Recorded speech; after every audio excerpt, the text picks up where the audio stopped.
Good evening everyone. শতাব্দীর কিচেনে আপনাদের সবাইকে স্বাগত জানাই। আজকের রেসিপি বাঙালিদের ভীষণই পছন্দের মটরশুঁটি দিয়ে পেঁয়াজ তিল পোস্ত। মাত্র কয়েকটি উপকরণ দিয়ে হয়ে যায়, বানানো যেমনই সহজ, খেতে তেমনই সুস্বাদু। বাড়িতে যদি মাছ মাংস কিংবা কোনো সবজি না থাকে, তাহলে এই একটি পদেই এক থালা গরম ভাত শেষ হয়ে যাবে, এই গ্যারেন্টি আমি দিতে পারি। তাহলে চলুন শুরু করা যাক আজকের এই সহজ এবং সুস্বাদু রেসিপি। প্রথমে একটা পেস্ট রেডি করে নেব। তার জন্য নিয়ে নিয়েছি 4 চামচ তিল, আর দিয়ে দেব 4 চামচ পোস্ত। তিল আর পোস্তর পরিমাণটা এখানে সমান সমান থাকবে। আর দিয়ে দিলাম 2 কাঁচা লঙ্কা। এবার একটা স্মুথ পেস্ট রেডি করে নেব। পেস্ট রেডি হয়ে গেছে। এবার চলুন মূল রান্নায় ফিরে যাক। এবার প্যানের মধ্যে সর্ষের তেল দিয়ে দেব। তেলের মধ্যে দিয়ে দেব 2 শুকনো লঙ্কা।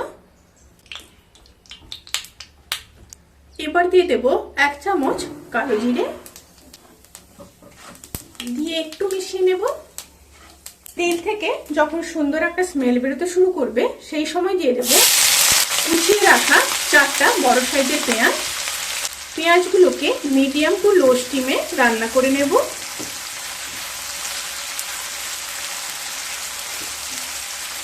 পেঁয়াজগুলো হালকা ভাজা হয়ে আসা পর্যন্ত অপেক্ষা করব। পেঁয়াজগুলো যখন নরম হয়ে আসবে, সেই সময় দিয়ে দেব পরিমাণ মতো লবণ, 1/2 চামচ হলুদ গুঁড়ো, 1/2 চামচ লঙ্কার গুঁড়ো। আমি এখানে কাঁচা লঙ্কা ব্যবহার করেছি, তাই লঙ্কার গুঁড়োটা একটু কম ব্যবহার করলাম। আপনারা চাইলে কিন্তু এখানে নিজেদের পছন্দ মতো লঙ্কার গুঁড়ো বাড়িয়ে কিংবা কমিয়ে নিতে পারেন। আর দিয়ে দেব কিছুটা মটরশুঁটি। এবার খুব ভালোভাবে 1 থেকে 1.5 মিনিট লো স্টিমে রান্না করে নেব। 1 থেকে 1.5 মিনিট পরে ফিরে আসছি। 1 থেকে 1.5 মিনিট রান্না করে নেওয়ার পরে এবার দিয়ে দেব তিল আর পোস্তর বাটা।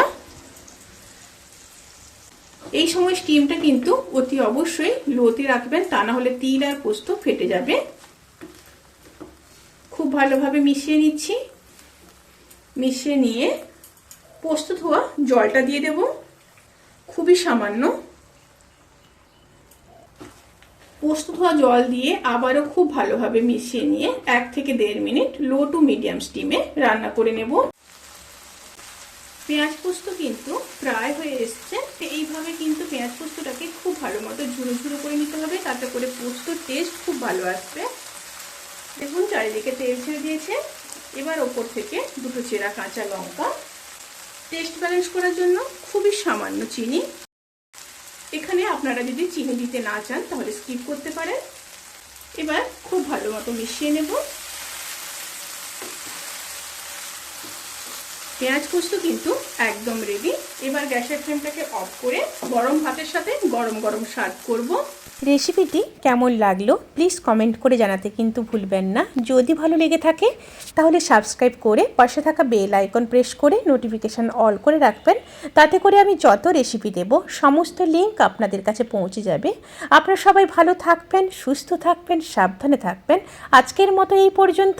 পরের ভিডিওর জন্য অপেক্ষা করুন। টাটা।